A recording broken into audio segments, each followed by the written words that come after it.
Olá pessoal, tudo bem com vocês? Sou professora Juliana Santiago, professora de Química, e nessa aula nós iremos estudar sobre variação de entalpia associada às mudanças de estado físico das substâncias, que equivale à energia necessária para que um mol de substância mude o seu estado físico.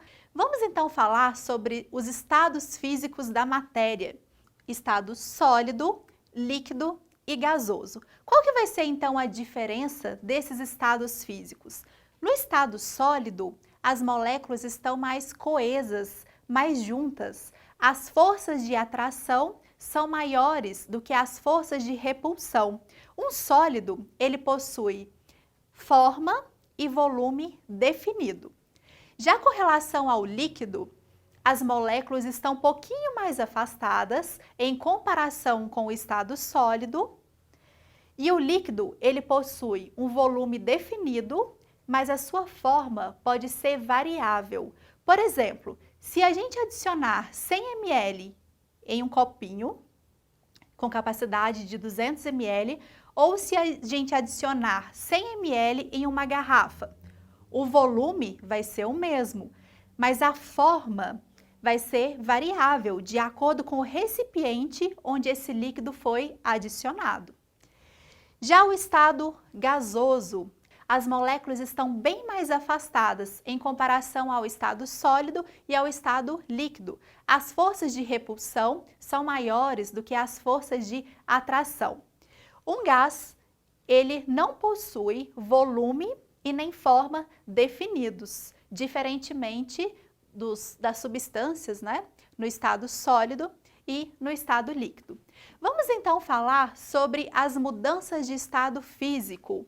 Quando um sólido ele passa para o estado líquido, nós chamamos esse processo de fusão. Então, quando a água no estado sólido, o gelo, ele derrete, passa para o estado líquido, ocorreu uma fusão. Quando a conversão, a transformação do estado líquido para a forma de gás ou vapor, há uma diferença, tá?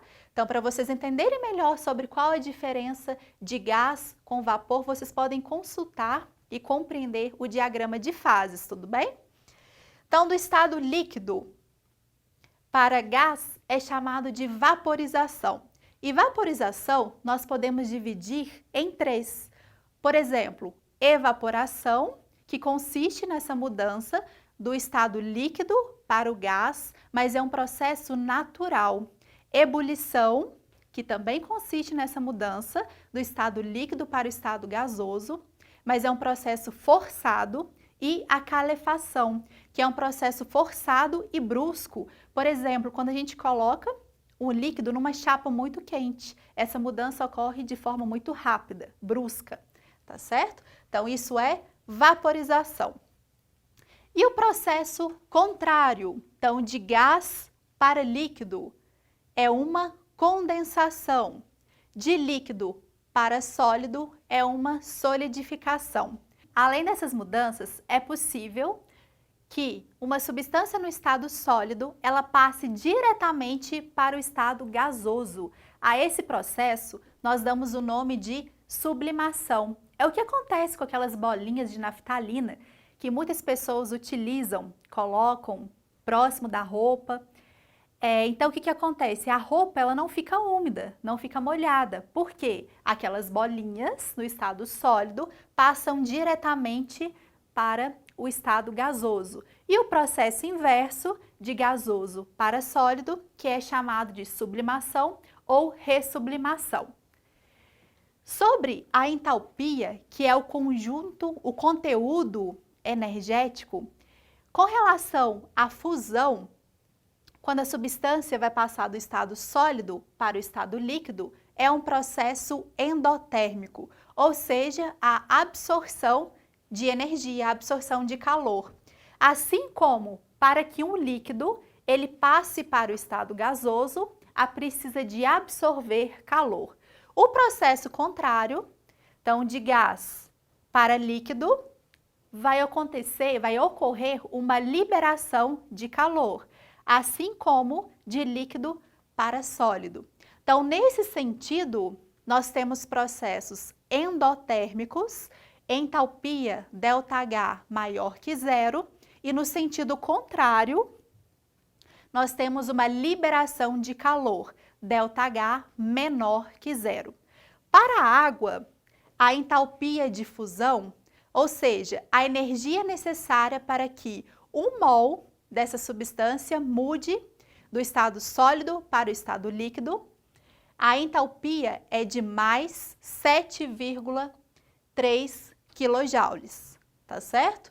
E para que ocorra a mudança do estado líquido para o estado de vapor, é igual a mais 43,9 quilojoules. E o processo contrário, da forma de vapor para o líquido, vai ser o mesmo valor, porém negativo. Como eu disse para vocês, é um processo exotérmico que libera calor.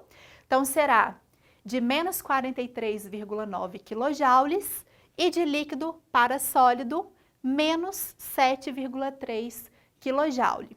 Lembrando que joule eu posso transformar em caloria ou vice-versa. Uma caloria equivale a 4,18 joules. Bom, pessoal, espero que tenha ficado claro para vocês a variação da entalpia associada às mudanças de estado físico, bem como os diferentes estados físicos da matéria e os nomes dessas mudanças, relacionando quais processos são endotérmicos, no caso a fusão e a vaporização, bem como a sublimação, e processos exotérmicos, que são no sentido contrário, condensação, solidificação ou ressublimação. Se você tem alguma dúvida sobre entalpia, você pode assistir às nossas outras videoaulas. Aproveitem para tirar uma foto desse quadro. Agradeço pela atenção. Até a próxima aula!